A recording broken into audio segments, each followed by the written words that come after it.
बिस्मिल्लाहिर्रहमानिर्रहीम। आज का हमारा टॉपिक है simple microscope.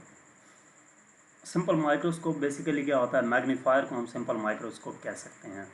A magnifying glass is a convex lens which is use to produce magnified images of small objects. ये magnifying glass diagram में दिखाया गया है।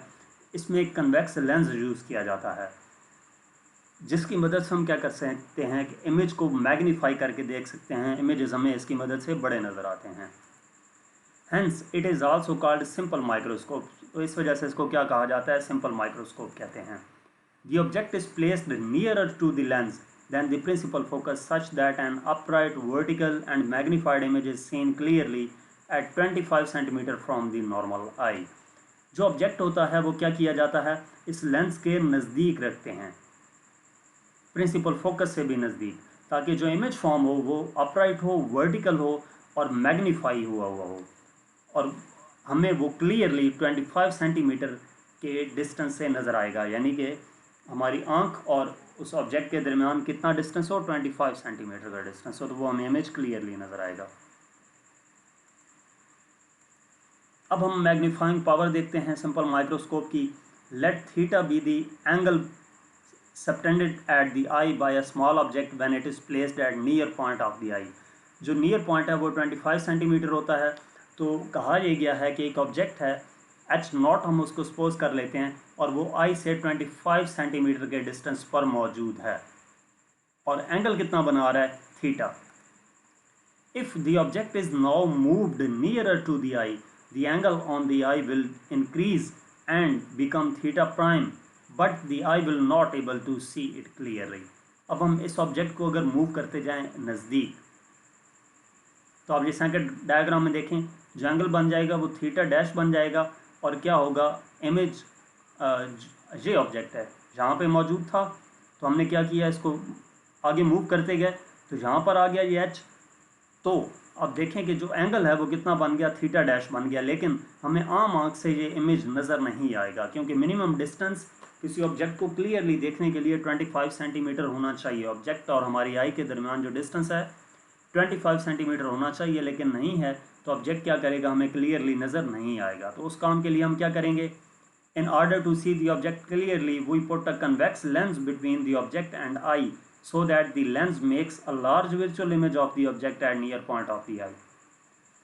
कि हम इस इमेज ऑब्जेक्ट को क्लियरली देखने के लिए अपनी आंख और उस ऑब्जेक्ट के दरमियान में क्या करेंगे? एक मैग्नीफाइंग ग्लास या कन्वेक्स लेंस रख देंगे।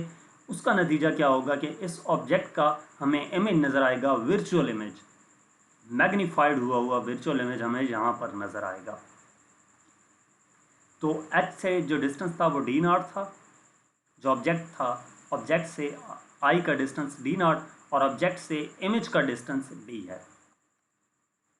In this way the object appears magnified. तो इस नतीजे में जो ऑब्जेक्ट होगा वो हमें मैग्नीफाई हुआ नज़र आएगा। The magnifying power in this case will be, अब वही डायग्राम, मैग्नीफाइंग पावर इस केस में क्या होगी? M equal to theta dash divided by theta. यानी कि रेशो है, जब हम बिना लेंस के देख रहे हैं और विद लेंस देख रहे हैं, दोनों के दरमियान जो रेशो है उसको क्या कहते हैं? मैग्नीफाइंग पावर कहते हैं सिंपल माइक्रोस्कोप की। It can be shown that the magnifying power is given by the relation M equal to theta डैश ओवर थीटा इक्वल टू 1 plus D over F. D यहाँ पे क्या है? डिस्टेंस है, इमेज से लेंस तक का डिस्टेंस, और एफ क्या है? फोकल लेंथ है इस लेंस की। तो ये हमारे पास मैग्नीफाइंग पावर का फार्मूला है, सिंपल माइक्रोस्कोप की मैग्नीफाइंग पावर का फार्मूला है। When F is the focal length of lens and D is near point of the I. F क्या है? फोकल लेंथ है इस लेंस की, और डी क्या है? नियर पॉइंट ऑफ द आई है जो 25 सेंटीमीटर है। It is clear from this relation that a lens of shorter focal length will have greater magnifying power. कि वो लेंस जिसकी फोकल लेंथ शॉर्टर होगी वो क्या करेगा? इमेज उसका ग्रेटर मैग्नीफाइंग पावर होगी उसकी। तो रिजॉल्विंग पावर क्या होती है? अब वो देखते हैं। The resolving power of an instrument is its ability to distinguish between two closely placed objects और पॉइंट सोर्सेज। कि दो पॉइंट सोर्सेज एक दूसरे के बहुत करीब पड़े हैं, तो हम कितने डिस्टेंस से उनको डिस्टिंग्विश कर सकते हैं, मतलब क्लियरली देख सकते हैं कि वो सेपरेट हैं। The resolving power on an instrument is the ability to distinguish between two closely placed objects or point sources. कि अगर सपोज एक वाइट डॉट है और एक ब्लैक डॉट है, दोनों एक ही पॉइंट पे हमने लगा दिए हैं, तो कितने डिस्टेंस से हम उनको क्लियरली वाज़े तौर पर देख सकते हैं कि एक वाइट है और दूसरा ब्लैक है, तो वो क्या होगी, रिजॉल्विंग पावर होगी। In order to see objects that are close together, we can use an instrument of high resolving power.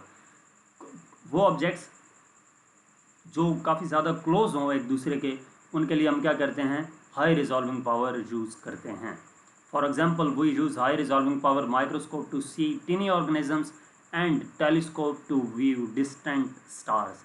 अब एग्जाम्पल्स के तौर पर जो हाई रिजॉल्विंग पावर माइक्रोस्कोप होती है उसको टिनी ऑर्गेनिजम्स, बहुत छोटे छोटे ऑर्गेनिजम्स को देखने के लिए यूज़ किया जाता है, और इसके मुकाबले में टेलीस्कोप यूज़ की जाती है जो बहुत ज़्यादा दूर स्टार्स मौजूद होते हैं उनको देखने के लिए। तो ये डायग्राम में एक मैग्नीफाइंग सिंपल माइक्रोस्कोप या मैग्नीफायर दिखाया गया है। आप इसकी मदद से देखें तो ये पेज के ऊपर जब इस मैग्नीफायर को लगाया गया तो हमें वो मैग्नीफाई होकर दिखाई दे रहा है। तो ये था हमारा यहाँ तक का लेक्चर। Thank you.